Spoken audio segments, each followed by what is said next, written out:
Our guest today is Divyanshu Singh, CEO of JSW Sports. The context, of course, is India's historic win at the ICC Women's World Cup. Now, JSW has been really strong among corporates in backing sports, especially women in sports. So, in today's conversation, we talk to him about potential, about challenges, and about what changes for women in cricket thanks to this historic win.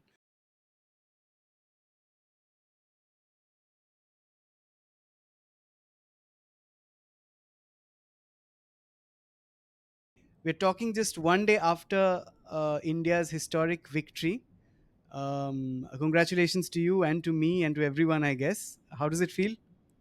Congratulations to all of us, to all of India. I think we all were up last night, and it's a watershed moment. It's a turning point for women's sport and women's cricket in India, and was incredible. I think to experience that, and the whole nation felt so much joy, so much inspiration, and incredible. Really, really goosebumps, and I'm glad we all could experience it. Yeah. Right. Now, JSW has been, our One guest of the today, biggest forces from India Inc. in pushing not just cricket but women's sport overall. But we'll talk about cricket today. What's been your biggest learning from running a women's team and also overall backing women in cricket? Okay, so one of the thing that really stands out when you look at India's performance, I think over the last 2 decades, is that similar to what we all used to see in I remember in 10th and 12th class results, the girls always used to do better than the boys. And when it comes to sport, and that to sport at the international level, the girls have consistently been doing really, really well. You take the Olympics, for example. You take so many of the national teams. Even if you take sports like football, the women's are ranked higher than the men's. I think the only point that we are trying to drive here is that when provided with the right capital, with the right opportunities, women will shine and excel in any field. And sport is one of those fields that really stands out because it provides a level playing field. And what we've seen consistently is that with the right opportunity, with the right investment, and with the right support, women athletes go on to do really, really well. And there are some sports in which they do genuinely go on to do better than the men as well. So we should back them as much as possible, especially when it comes to Olympic sports, individual sports. We've seen over and over again that they've been actually carrying the pride of India forward. Yeah. Let's get to some numbers, Divyanshu. If you could tell me how many grassroots players are being scouted, trained, and supported through your system right now as we speak. Got it. So we have if I'm talking larger of what all we do in terms of women's in sport, of course, we have franchise in women's cricket in the WPL, which is in partnership with the GMR Group. We also have a franchise in the Hockey League, which is hailing from Haryana, which contributes the maximum amount of female talent to the Indian Olympic team as well. And then we have a massive Olympic program in which close to 40% of our athletes are women as well. So there's huge amount from that perspective. When we look at making investment in sport, there's actually no barrier. The only barrier or the only filtering mechanism that we look at is talent. And there is a lot of talent which is coming out from all corners of the country. And in fact, majority of talent, even when it comes to women's sport, is coming from rural India as well.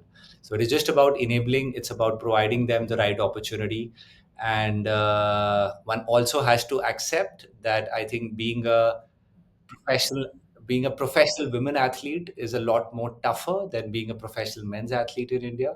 So when these athletes make it, when these athletes shine at the highest level, I think it is important to recognize the struggle, the years of hard work, effort which has gone behind it, and hence these athletes deserve everything that they get when they achieve laurels like what happened yesterday.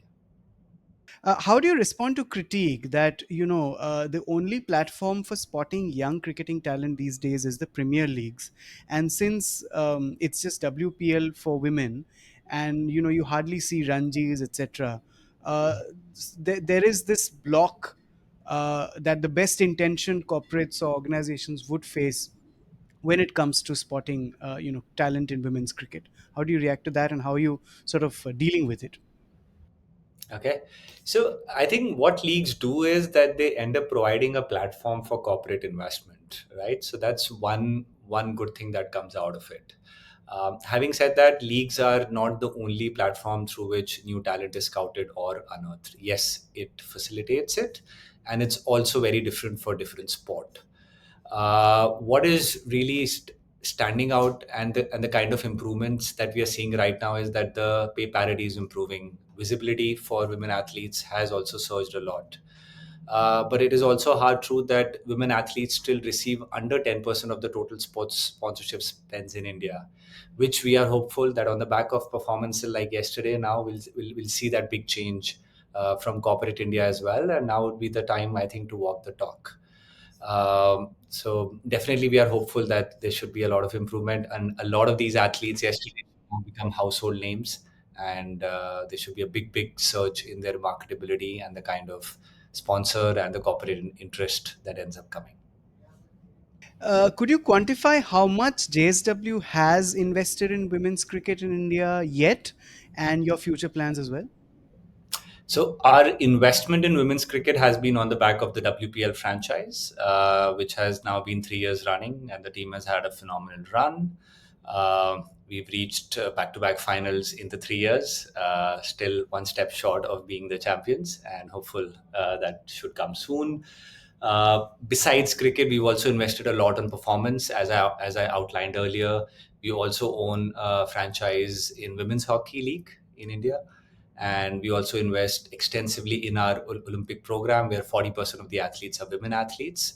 And yeah, so there's huge investments. Some investments are purely from a not-for-profit perspective, which is the Olympic program, whereas the investment into franchises are via our for-profit vertical. And while these franchises right now are still while away when it comes to profitability, but we are confident that these are long-term investments, and in times to come, they will reap good rewards. But can you tell me about future investments, or is that a number that you can't disclose? Uh, I think it's also depends on opportunities, and it also, I think, varies from sport to sport. And I think the whole focus ends up being that how is it that we can unearth value in a sporting ecosystem. There Hmm. are sports in which, to answer your previous question, there are sports in which it gets easily facilitated via leagues and via ownership of franchises, while there are individual Olympic sports in which the focus ends up being purely on development and performance. So I think there's not like one answer to that question. I think it's very different for different sport. But we are one of those groups in India who've been extremely bullish about the growth of the women in sport vertical in India. Just this year on Women's Day, we started an initiative and venture called JSW Inspire, which was aimed towards, I think, aiming awareness level about women in sport, talking about the Hmm. women in sport business in India. How is it that we can also accelerate investments when it comes to women in sport? And yesterday, one of the greatest joys that I felt was, I think, not only in Team India, but really hoping that this would really accelerate a lot of not only participation, I think, by women in sport in India, but also hopefully accelerate a lot of the investment that can go into the sector in India.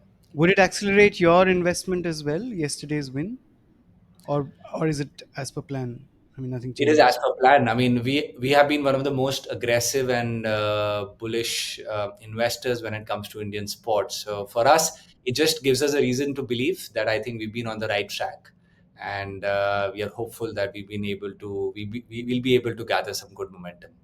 Yeah. Right. You spoke about WPL. Are you sort of happy with the way it's grown? Do you think it's doing enough for increasing marketability of women players? And this is irrespective of the win. I'm sure after this win, things, like you said, will be accelerated. But are you happy with the way someone who pushes sport to such an extent? Are you happy with the way that it's shaped up, or it's shaping up? Yes, very much. The WPL started in 2023 with 5 teams. Today, The last edition of the WPL was watched by approximately 170 million viewers. Uh, One of the biggest things that it does is that it creates a clear commercial pathway, more franchises, more venues, more tickets, and it also provides a very very important platform for young talent. I think to come forward and provides that pathway to play for India as well. So from that perspective, it solves a very very important problem for an ecosystem. Uh, Another big challenge for women's sport overall is the lack of competition, right?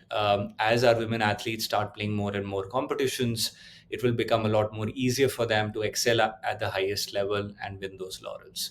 So from that perspective, yes, I think WPL is a great start. It has a short tight window. Yes, there could be more visibility, but the cricket calendar is also fairly packed. So from that perspective, I think the kind of results that we've seen over the last 2 to 3 years are very very positive. And it has really kind of established itself as one of the top women's sport leagues in India. And going forward, it can also do a lot in terms of having more engagement. I think while currently we are approximately like a 1 month league, what is it that we can do for the rest of the 10 months? The franchises will also start evolving in terms of having a larger presence, be it academies, be it grassroots programs. So that's the ownership which is on us as well, equally. Yeah, and of course, I mean, all this, the win will bring in, I think, the much needed commercial traction that's needed. It'll have an impact on the WPL as well. You think? The WPL has a fairly strong commercial standing. I think what the win should do is hopefully bring in a good change when it comes to the Indian sponsorship report, which unfortunately has not changed a lot in the last decade. Of course.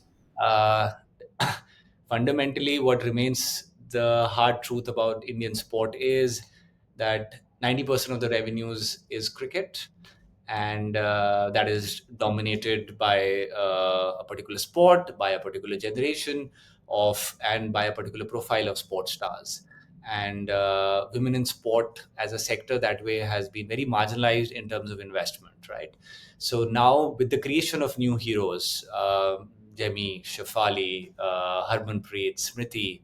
Now these are new heroes which have been created in Indian sport yesterday, and they are new role models, and that should see new investments. That should see new sponsors, and that should bring in the momentum and a big change. We saw what the 1984 World Cup did for Indian cricket, and hopefully what transpired yesterday will be a big moment for not only women's cricket but also women's sport in India. Divyanshu, thank you so much for joining us. Thank you. Bye bye.